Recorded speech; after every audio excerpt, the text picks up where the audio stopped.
22 de diciembre del 2025. Fuente rebelión.org. Título: La lógica de las olas reaccionarias en América Latina. Parte 2. Pluma: Jorge Mahfoud.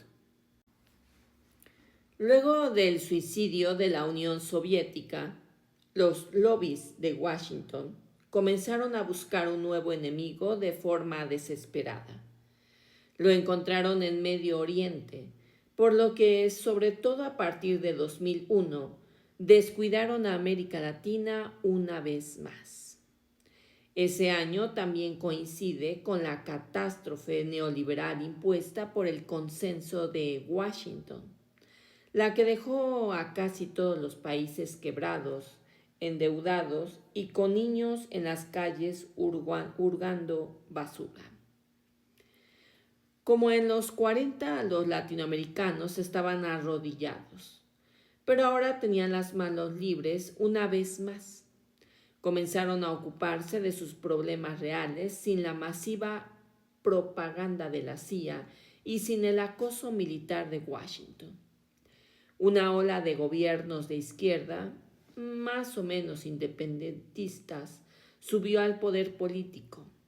Como consecuencia, el continente vivió una década dorada, donde los milagros económicos no se vendían en los medios del norte, como había sido el caso de las dictaduras financiadas de Chile y Brasil, que al tiempo que aumentaban sus PIB, también aumentaba la pobreza, las favelas y las villas miseria. De 2000 a 2012, varios países como Argentina y Brasil pagaron casi todas las deudas creadas y nacionalizadas por las dictaduras militares o por las democracias bananeras, algo que por entonces se consideraba un imposible. Como en tiempos del dollar diplomacy, los acreedores tampoco querían el pago total, sino los intereses. Países como Ecuador, Bolivia y Venezuela, el eje del mal, entre comillas, latinoamericano, experimentaron crecimientos económicos históricos con fuertes inversiones sociales e histórica reducción de la pobreza. Se intentó explicar esto con el boom de los commodities, lo cual fue solo una parte de la bonanza. Por siglos, América Latina vivió decenas de bonanza de precios de materias primas.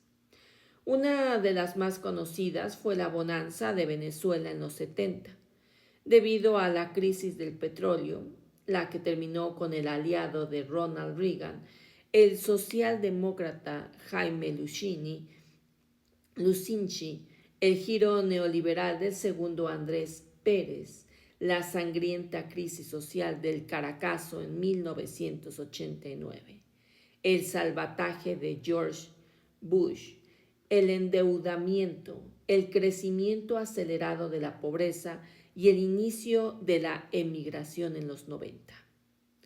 La década próspera de América Latina terminó por las mismas razones de siempre. Para 2012, Washington entendió que China se estaba saliendo del libreto con un desarrollo que recordaba las primeras décadas de la Unión Soviética. Además de ser comunista, no se la podía bloquear ni quebrar, como hicieron los británicos en el siglo XIX, con algunos cañones y mucho opio, por lo que se volvió a mirar a los casilleros del sur del ajedrez. Desde entonces, no solo los bloqueos económicos, financieros a países como Venezuela se volvieron brutales, sino que se radicalizó las viejas prácticas de la CIA y sus fundaciones satélites para hackear la opinión pública una vez más. Como es un área donde la presencia musulmana es irrelevante, se volvió a la retórica ya metastatizada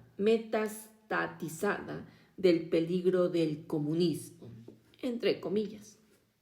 Es más, se llega a las afirmaciones apasionadas de estamos cansados del comunismo contra los gobiernos incómodos, como si hubiese existido alguna vez un gobierno comunista en alguno de esos países. Nunca lo hubo, ni siquiera cuando declarados marxistas como Salvador Allende, José Mujica o Gabriel Boric fueron electos.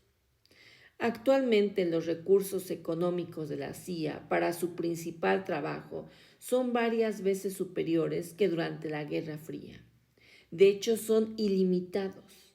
Ni siquiera los congresistas de Estados Unidos saben cuánto dinero reciben y menos cuántas falsas rebeliones y complots contra independentistas promueven cada día en el mundo. Sabemos apenas por filtraciones que su presupuesto son decenas de miles de millones y que poseen hoy más recursos tecnológicos más avanzados del planeta para hackear la psicología de los esclavos voluntarios del sur. Se puede decir que la ola de las elecciones ganadas por la derecha para 2025 tiene múltiples causas, pero nunca se podrá decir que la CIA, las agencias secretas de otros organismos como el Pentágono, las agencias como la DEA o la USAID y el Mossad no tienen nada que ver. Tienen mucho que ver, escuchar, decir y hacer. Como en el pasado, se da la paradoja de que las colonias son más fáciles de manipular que las metrópolis. Hoy, según las encuestas, el 70% de los estadounidenses está en contra de cualquier intervención en Venezuela que podría causar una guerra civil u otro gobierno títere. Menos de la mitad, entre 34 y 40% de los latinoamericanos lo está. Así piensan y así votan por candidatos admiradores de Hitler y de Pinochet y de Margaret Thatcher. No solo porque los títeres neofascistas y supremacistas en los gobiernos tienen ojos azules, supongo, pero hay miradas que matan. Cada vez que Washington miró a América Latina, hubo una conmoción de extrema derecha.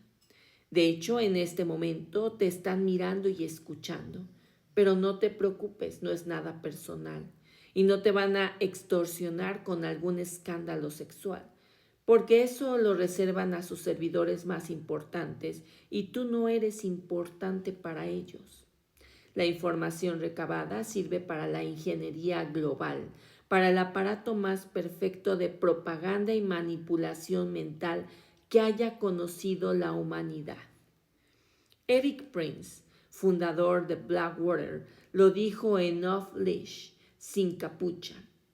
Si tantos de estos países en el mundo son incapaces de gobernarse a sí mismos, es hora de que volvamos a ponernos el sombrero imperial para decir, vamos a gobernar esos países. Sí, hay que volver al colonialismo.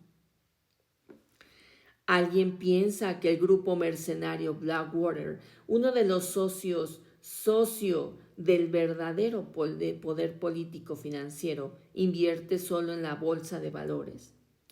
Por nombrar solo a uno de la docena de otros psicópatas supremacistas en la punta de la pirámide, como Elon Musk, Larry Ellison, Larry Fink, los muchachos de Palantir y el resto de la secta que controla el tráfico financiero y acumula más riqueza del 90% de la población mundial.